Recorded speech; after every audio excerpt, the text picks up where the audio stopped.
Assalamualaikum warahmatullahi wabarakatuh. Perkenalkan, nama saya Iqbal Budiono dan teman kelompok saya Muhammad Jagat Mukti. Saya dari kelompok 2 ingin mempresentasikan tugas mobile computing semester pendek yang bersifat research tadi ya. Oke, di sini ada karakteristik UMTS. Nah, karakteristik dan fitur utama UMTS yang membedakan GSM dan sistem kedua generasi saluran yang lain adalah kapan saja dan di mana saja prinsip yang selalu menjadi bagian mendasar dari UMTS.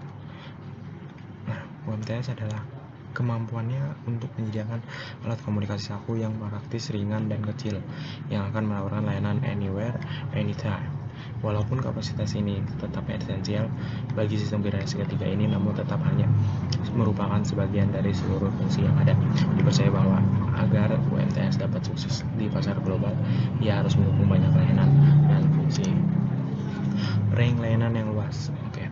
Sejalan dengan kemajuan teknologi yang demikian cepat, konsumen akan terus menuntut fungsi-fungsi baru bagi layanan wireless, sehingga layanan waras masa depan harus menyediakan hanya layanan yang sudah lazim seperti komunikasi suara bergerak, tapi juga harus mampu memberi berbagai jenis layanan seperti layanan multimedia, akses ke internet, video conference, dan masih banyak lagi dengan kecepatan sampai 2 Mbps.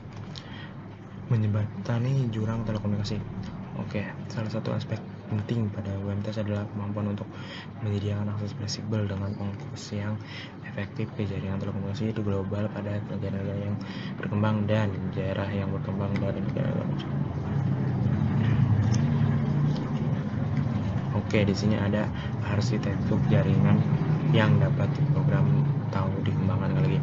Satu pelajaran yang dapat diri sistem bergerak terdahulu adalah sebaik apapun desain sebuah produk atau standar selalu memiliki kesalahan, sementara sangat sulit untuk menarik kembali terminal untuk diprogram ulang karena menjadi penting pengembangan mekanisme untuk mengirim software ke terminal misalnya.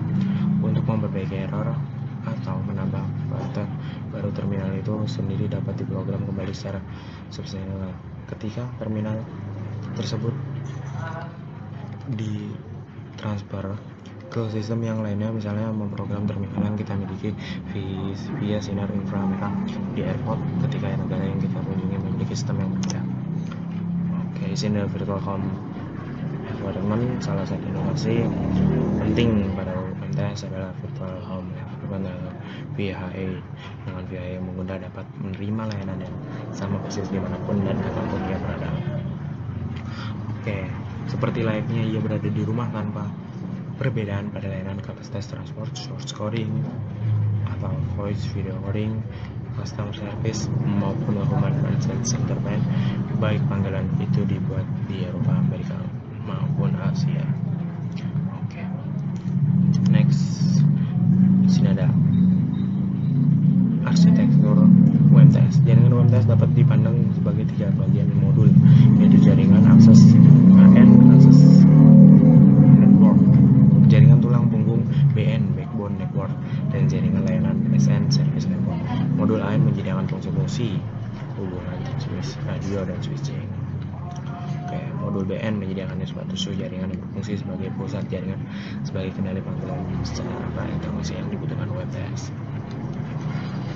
Nah, untuk melakukan kendali layanan penyimpanan data disediakannya modul SN. Oke, setelah itu service. Arsitektur dari UMTS terdiri dari 2 bagian, yaitu user equipment dan infrastruktur. Bagian user equipment atau UE digunakan oleh pemakai untuk mengakses layanan UMTS, sedangkan bagian infrastruktur memiliki 2 komponen utama, yaitu MTS radio, akses network filteran, dan jaringan inti atau core itu yang menyediakan layanan ke semua pemakai secara menyeluruh dapat satu cakupan area seperti dijelaskan gambar berikut. Nah, ini gambarnya ya, ada CN, Ultra, UN. Nah, samping itu ada penjelasannya infrastruktur domain, user equipment domain. Nah, ini gambar 2 dari arsitektur dasar UMTS tersebut. Oke, user equipment bagian ini merupakan mobil stasiun MS atau dan perencana untuk banyak SIM card sebagai identitas pemakai. Oke. Nah, UM memiliki terminal yang kompatibel sama lain dengan mengakses antar muka dual account dengan GSM. Oke. Kita lihat aja ya.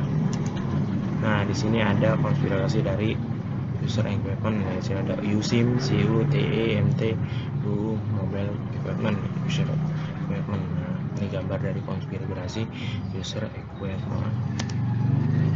Oke, USIM, user service identity module, adalah sebuah buah kartu pintar SIM card yang sebagai SIM card yang berisi nomor dan identitas pemakai. Selama ini pada sistem GSM, pemakai tidak dapat menggunakan ponsel yang tinggal berada di luar daerah regional internasional yang berbeda pada dan standar sistem server. Misalnya GSM tidak dapat digunakan di Jepang yang menggunakan PDS PAS 1900, tetapi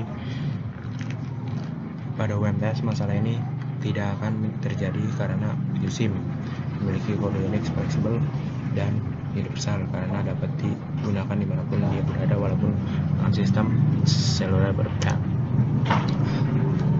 Nah, bagian ini merupakan pelengkap dari user equipment yang terdapat pada GSM.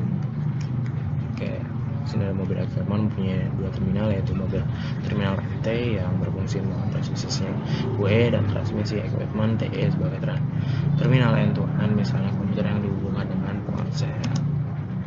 Oke. Nah, mohon maaf apabila ada kesalahan dari perkataan dan penyampaian saya. Saya dari kelompok 2. Terima kasih kepada Bapak Surisno Engkom yang telah mempersilahkan saya untuk presentasikan ini. Selamat mengerjakan tugas ini untuk semua kawan-kawan saya yang lain. Wassalamualaikum warahmatullahi wabarakatuh.